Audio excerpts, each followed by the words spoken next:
Salut les amis, les suites du test de germination, vous avez probablement suivi ce que j'ai pu dire, comment ont évolué un peu les graminées depuis que j'ai fait le semis.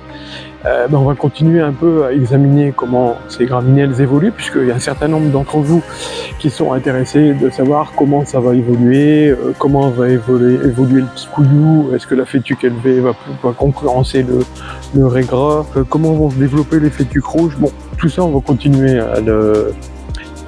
à l'organiser, parce que je pense que ça peut être intéressant pour tout le monde. Si vous avez suivi, comme je vous l'ai dit, c'est le raies gras anglais qui a forcément pris la tête et qui a germé le plus facilement. Mais ce dont j'étais moi-même un peu étonné, c'est que juste derrière est venue la fétuque élevée, donc le raies gras anglais que vous voyez là, et la fétuque élevée qui est là. Il y a quelques années, on disait que la fétuque élevée, elle était longue à élever, que c'était grossier, que voilà, c'était pas terrible au final tout ça. Au travers de cette petite expérience, on peut voir que c'est plus du tout le cas. Plus du tout le cas, puisque le raies gras anglais là, la fétuque élevée est là. Alors pour rappel, la fétuque élevée, c'est une des graminées les plus résistantes à la chaleur et à la sécheresse. Après des graminées comme des graminées C4 comme le cynodon qui est là à votre gauche. Là c'est plus du tout le cas, la fétuque élevée elle est assez fine. Il n'y a pas grand chose à dire entre le raies gras anglais et la fétuque élevée. La fétuque élevée régénérate, c'est celle que j'ai semée, elle est vert un peu bleuté. Là le raies gras anglais, je trouve que la couleur elle est même plus jolie à la limite. Et puis les fétuques rouges qui sont là juste derrière, je vous amènerai après avec la vidéo pour voir précisément les graminées. Elles poussent mais beaucoup plus lentement. C'était évident, hein, les fétuques rouges sont des graminées qui poussent lentement. Donc voilà, le kikuyu, il y a aussi une jolie couleur et puis il est déjà assez dense. On voit que ça va former un tapis assez dense. Donc là, le plateau que je vous présente ici, il a pris l'orage, il y a eu des gros orages dans le nord, il a pris l'orage. Donc, par exemple, le pâturin des prés, je dis bien, il a morflé avec les grosses pluies orageuses. Ils ont vraiment emporté une partie de ma terre, enfin bref. Mais c'est un test de grandeur nature en même temps. Toutes les graminées, là, elles ont subi le même orage et vous pouvez voir leur comportement que vous verrez après de plus près.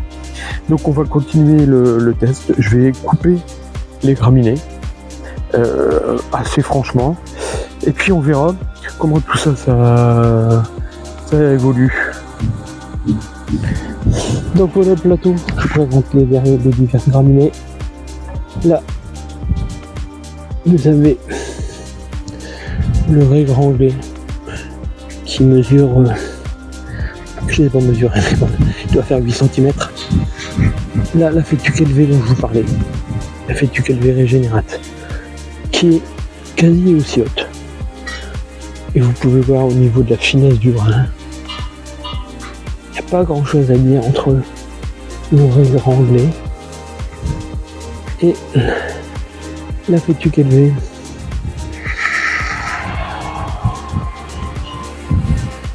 Elles sont quasi toutes les deux aussi vertes. Alors là, vous avez le pâturin des prés qui a pris cher avec l'orage quand même. On voit les graines encore bleues qui sont sur le sol. Ils ont été assez écrasés.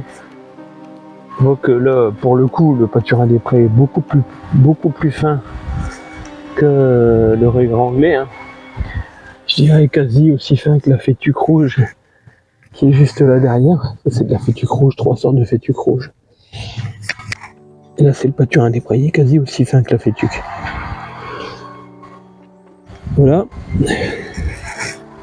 Et enfin, plus des C4, parce que c'est un peu des graminées qui vont devenir obligatoires dans les pays, dans les régions du monde où il fait chaud, c'est déjà le cas. Hein. Sur les golfs, ils sèment cette variété pour les fairways.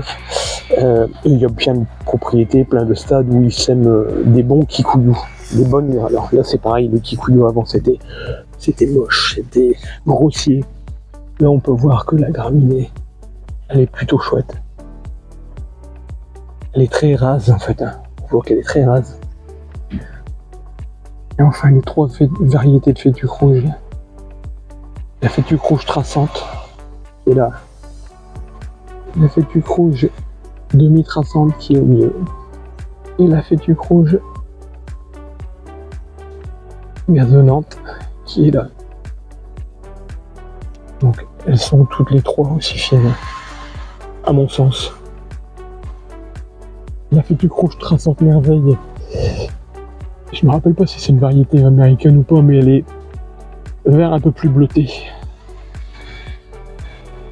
Et là pour le coup on voit nettement la différence entre la fétuque rouge et la fétuque élevée qui est là.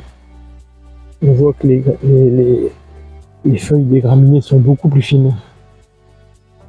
C'est pareil bien sûr pour la fétuque rouge demi-traçante et la gazonnante.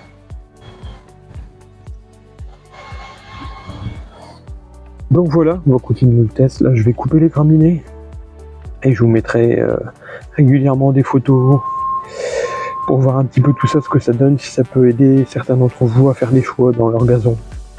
Elles ont toutes des avantages et des inconvénients, y compris vous me posez la question sur les fétuques rouges.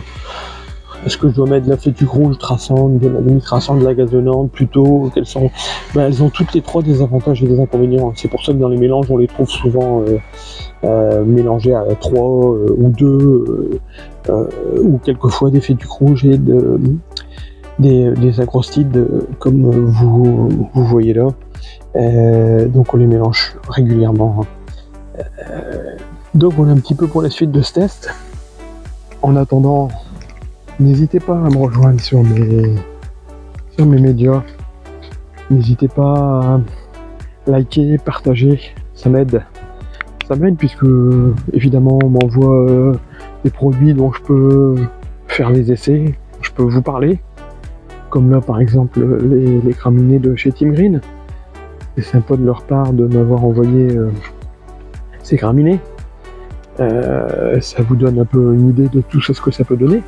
Donc si vous aimez ce que je fais, si vous aimez ces informations, si ça vous semble important, n'hésitez pas à liker, n'hésitez pas à vous abonner à ma chaîne pour avoir les dernières informations.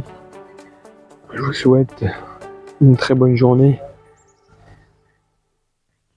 et à très bientôt sur mes médias.